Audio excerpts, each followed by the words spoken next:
Radiculopathy কি? Radiculopathy মানে radiate, মানে সমস্যা এক জায়গা হচ্ছে আর ব্যথা এক জায়গা ফিল করছে।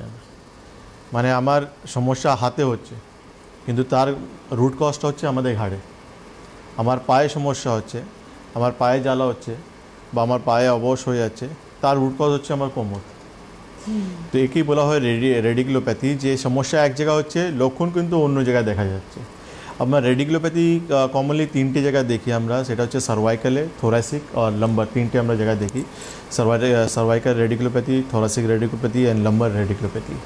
মানে এই তিনটে জায়গায় আমাদের যে ভার্টিব্রা কলম রয়েছে, আমাদের মেরুদণ্ড রয়েছে, যেখানে 33টা হার্ট রয়েছে।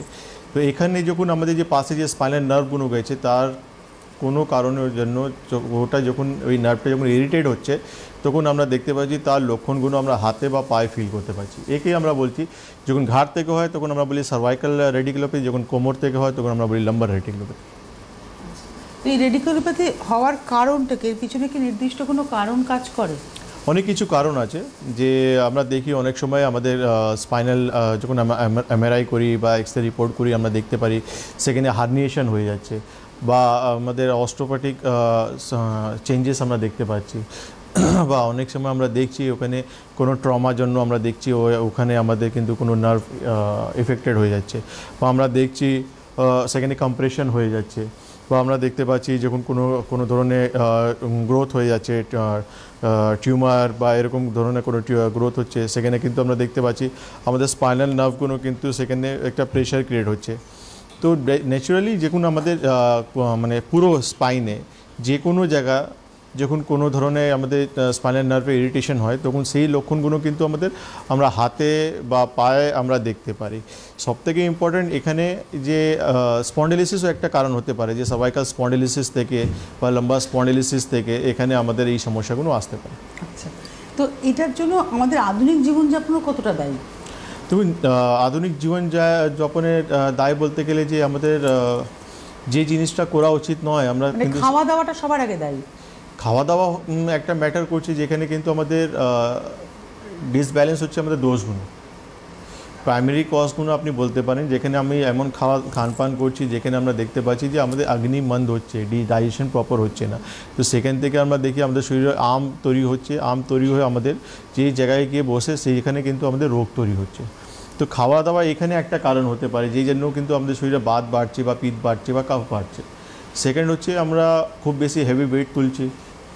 আচ্ছা, সেকেন্ড থেকে আমাদের একটা, এক্ষেত্রে আমি একটু ইন্টারাপ্ট করলাম, তারপরে আমরা অনেক সময় জিমে যাই উইদাউট এনি ট্রেনার আর মানে কনসালটেন্সি, আমরা প্রচুর ওয়েট তুলে ব্যায়াম করতে শুরু করে দিলাম, সেখানে একটা প্রবলেম আমাদের আসতে পারে। বা আমরা এমন জায়গায় কাজ করছি যেখানে কন্টিনিউয়াসলি আমাকে মানে কম্পিউটারের সামনে অনেকক্ষণ বসে আমাদের কন্টিনিউয়াসলি কাজ করতে হচ্ছে, সেখান থেকে একটা আমাদের প্রবলেমও আসতে পারে। মানে ওবেসিটি একটা কারণ হতে পারে আমার, বা আমি কোনো কারণের জন্য যে কোনো মানে স্পোর্টসের জন্য বলুন বা যে কোনো কারণের জন্য একটা ইঞ্জুরি আমার একটা কারণ হতে পারে। তো এটা লাইফস্টাইল একটা পিছনে একটা তো দায় রয়েছে, যে আমাদের শরীরে এইসব রোগ কিন্তু আমাদের আসতে পারে। কারণ এই রোগগুলো কিন্তু এমন না যে কোনো ভাইরাস থেকে বা কিছু থেকে আসছে, এটা কিছু না কিছু কোনো না কোনো জায়গায় আমার এমন লাইফস্টাইল লিড হয়ে যাচ্ছে, যার জন্য কিন্তু আমরা এই রেডিকুলোপ্যাথি থেকে আক্রান্ত হয়ে যাচ্ছি। আপনারা যারা অনুষ্ঠান দেখছেন, আপনারা যে কোনো রোগ, মানে আপনার রেডিকুলোপ্যাথি হলেই তবেই ফোন করতে পারবেন এমনটা নয়, আপনি যে কোনো রোগে ভুগছেন আপনি কিন্তু ফোন করে কথা বলতেই পারেন। এবং যারা অ্যাপয়েন্টমেন্ট চাইছেন, যারা দেখাতে চাইছেন, তারা এই ফোন নাম্বারটাতে কিন্তু ফোন করে, এখানে যে ফোন নাম্বারগুলো রয়েছে এখানে ফোন করে অ্যাপয়েন্টমেন্ট পেতে পারেন বা চেম্বার সম্পর্কে ইনকোয়ারি করতে পারেন এই নাম্বারে ফোন করে। অবশ্যই আপনাদের যে কোনো রোগ নিয়ে আপনি যদি ভুক্তভোগী হন, এই অনুষ্ঠানটা আপনার জন্য, কারণ ভারতীয় আয়ুর্বেদ যে কোনো রোগকেই কিন্তু রোগ নিয়ে তাদের পথ চলা। এবারে আসি ট্রিটমেন্টের ক্ষেত্রে, মানে এর ইউজুয়াল যে জেনারেল ট্রিটমেন্ট যেটা আমরা পাই সেটা কি শুধুমাত্র পেনটাকে রিলিফ করানো, কিন্তু রুট কজ নয়, তাই তো?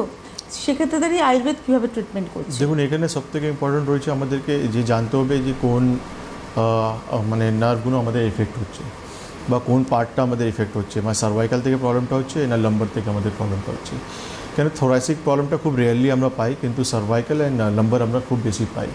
তো আপনাকে প্রথম তো দেখতে হবে লক্ষণগুলো, যে লক্ষণগুলো পেশেন্টের কী কী হচ্ছে, যে সিমটমসটা কী কী আছে। কেন কি কিছু পেশেন্ট এসে বলে যে ডক্টর বাবা দুটো হাতি অবশ হয়ে যাচ্ছে, বা আমি দুটো হাত দিয়ে কোনো কাজ করতে পারছি না, দুটো ব্যথাগুলো আমার সার্ভাইকাল থেকে হাতে পিছন থেকে আমার রেডিয়েট করছে, বা আমি বাড়িতে কাপড় নিগড়াতে পারছি না, বা রান্না করতে পারছি না, খুন্তি ধরে যেটা করা হয় সেটা আমি করতে পারছি না, বা বাড়িতে মুছামুছি কোনো কাজ করতে পারছি না। তো ন্যাচুরালি হাতে যখন সিমটম আমরা দেখছি তখন আমরা স্পেসিফিকলি ঘাড়ে এমআরআই রিপোর্ট বা ইএমজি এনসিবি রিপোর্ট আমরা করে নিই হাতে। আর এই প্রবলেমটা আমরা যখন পায়ে আমরা বলি, পেশেন্টস বলে আমাদেরকে যে ডক্টরবাবু পায়ে সবসময় ঝিঝি অবশ একটা সমস্যা আমরা দেখতে পাচ্ছি, বা কোমর থেকে পায়ে দিকে ব্যথা সবসময় আমাদের রেডিয়েট করছে, বা রাত্রেবেলা হঠাৎ করে পা টেনে ধরে রাখতে পারছি, ধরে নিচ্ছে আমাদের, বা সাইটিকা যে সিমটমটা হয় যে আমরা দেখি পেশেন্টের, সেটাও কিন্তু একটা এক্সাম্পল যেখানে আমরা রেডিকুলোপ্যাথি, লাম্বার রেডিকুলোপ্যাথির সঙ্গে কোরিলেট করতে পারি। তো এইসব সিমটমস আমাদেরকে সবথেকে প্রথম আগে দেখতে হয় যে কোন জায়গায় প্রবলেমটা হচ্ছে। তারপর আমাদের যে ইনভেস্টিগেশন রয়েছে, এমআরআই রিপোর্ট বা ইএমজি এনসিবি রিপোর্ট, এটা করার পর আমরা একটা কনফার্ম ডায়াগনোসিসে যেতে পারি যে হ্যাঁ এই সমস্যাটা এই জায়গা থেকে অ্যারাইজ করছে, তাহলে এর লাইন অফ ট্রিটমেন্ট যেটা আমাদেরকে দেওয়া উচিত সেটা আমরা তখন সিলেক্ট করি যে কী কী ট্রিটমেন্ট আমাদেরকে করা উচিত। যেটা আয়ুর্বেদে কিন্তু অনেক ধরনের লাইন অফ ট্রিটমেন্ট বলা হচ্ছে, সেখানে কিন্তু আমরা যেটা বলি নিদান, পরিবর্জন, শোধন অ্যান্ড সামান, 3টে লাইন অফ ট্রিটমেন্ট আমরা